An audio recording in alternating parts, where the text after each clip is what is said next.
Nah, ini ada yang kasusnya itu istrinya sudah pernah hamil 2 kali keguguran. Hasil dari lab itu tokso positif, terus pengobatan hasil tes negatif. Kemudian kami program inseminasi, hasilnya belum berhasil. Hasil lab suami istri baik, tidak ada. Mohon solusi dari segi GSR, dok. Solusinya sabar.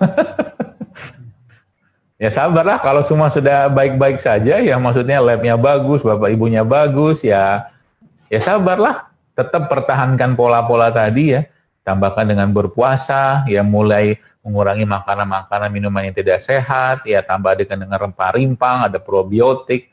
Itu yang saya dapatkan ya dari teman-teman yang berhasil hamil ya. Dan Bapak Ibu mungkin bisa baca juga di postingan atau di feed saya juga, situ juga banyak dijelaskan tentang ini semua.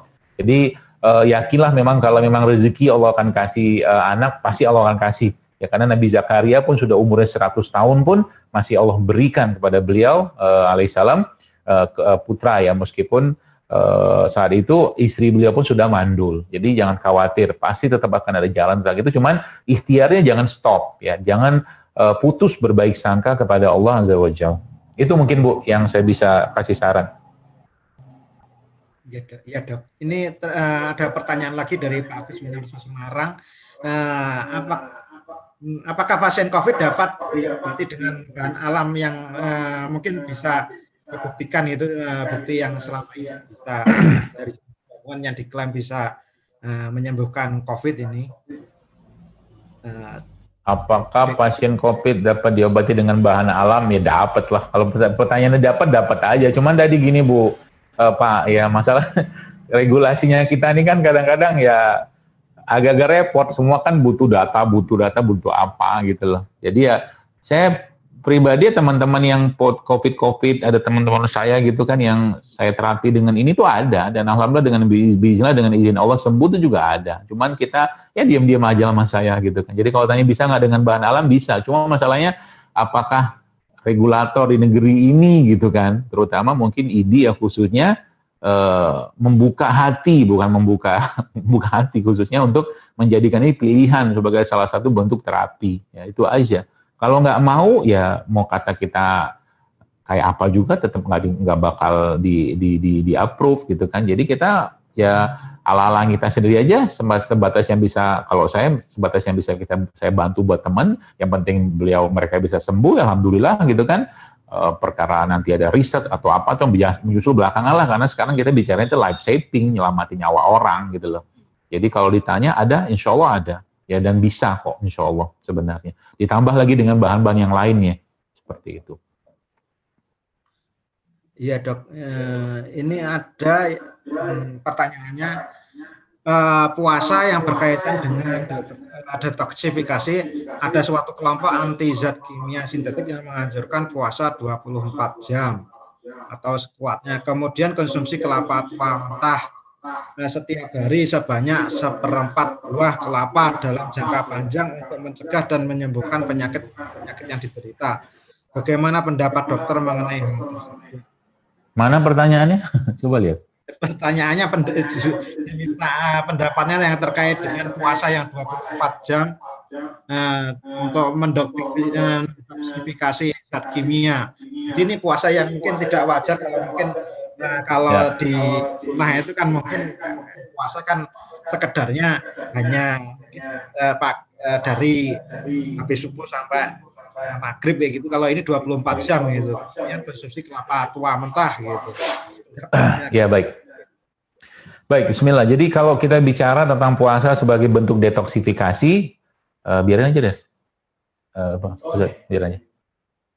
Jadi kalau bicara tentang puasa sebagai bentuk detoksifikasi itu saya sangat-sangat support gitu kan. Karena emang bentuk detoksifikasi yang paling katakanlah paling klasik dari zaman dulu sampai sekarang, bahkan mungkin saya sangat berpikir sejak zaman Nabi Adam sudah ada puasa, karena memang dalam Al-Quran itu Allah katakan, ya auzubillahi minasyaitonir rajim, ya ayyuhallazina amanu kutiba alaikumusiyam kama kutiba alal ladzina min qablikum. Jadi sebelum kalian itu sudah kami syariatkan berpuasa. Jadi memang puasa itu salah satu bentuk detoksifikasi yang paling baik. Nah, perkaranya adalah kalau seandainya ada suatu kelompok gitu kan yang menganjurkan puasa 24 jam, kemudian mengkonsumsi kelapa tua segala macam, saya nggak tahu ya, maksudnya fungsi dari mengkonsumsi ini apa, mungkin mereka sendiri punya pengalaman sih tentang itu. Cuman kalau saya pribadi, ya saya pernah nyobain itu sampai 22 jam ya, itu nggak makan, hanya ngandelin minum aja, ya minum minum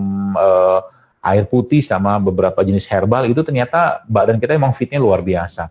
Karena memang kebanyakan dari kita ini memang cadangan atau storage fat kita itu banyak sekali yang belum kebakar. Jadi kalau kita mau ngadakan atau bikin bentuk puasa kayak begitu seperti di buku Longevity Solution ini sebenarnya sangat baik, tapi mungkin tidak terus menerus ya, sampai batas waktu tertentu untuk bersih badan.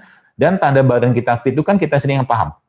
Maksudnya tanda badan kita fit itu adalah ya seperti kata dokter salah satu dokter naturopati di Amerika, dia katakan the sign of a good body itu bukan tanda tubuh yang baik, itu bukan nggak ada penyakit juga, tapi dia katakan Anda merasakan vitalitas setiap hari. Nah, itu seperti itu. Dan memang puasa ini salah satu bentuknya. Jadi kalau jangka panjang saya nggak tahu, tapi kalau untuk waktu-waktu tertentu dan mengikuti pola-pola yang diajarkan Nabi SAW itu sangat baik sebenarnya. Puasa-puasa sunat, Senin Kamis gitu kan.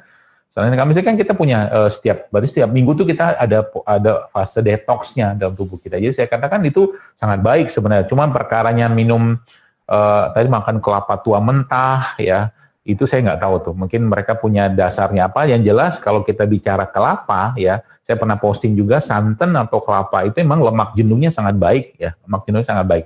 Jadi santan itu kalau nggak dipanaskan justru malah baik buat jantung. Ya, bahkan ada satu makanan, itu makanan khas Medan yang pernah saya share juga, itu ternyata kalau rutin dimakan beras organik gitu kan, mentah, kemudian ditumbuk, dihancurkan, kemudian dicampurkan dengan santan, dikasih madu, itu ternyata sangat baik untuk menguatkan jantung. Itu yang saya tahu. Ya. Jadi kalau singkatnya, kalau bagi yang Muslim mungkin ikutin saja puasa-puasa sunnah, itu insya Allah sudah sangat baik. Nanti kalau Anda mau tetap meneruskan puasanya, habis berbuka puasa, udah makan sederhana, makan sedikit, makan buah, sayur atau kurma segala macam, puasa lagi sampai sahur. Kan kita tidur itu kan puasa sebenarnya. Itu juga tidak kalah bermanfaatnya dengan pola-pola puasa seperti itu. Wallahu a'lam.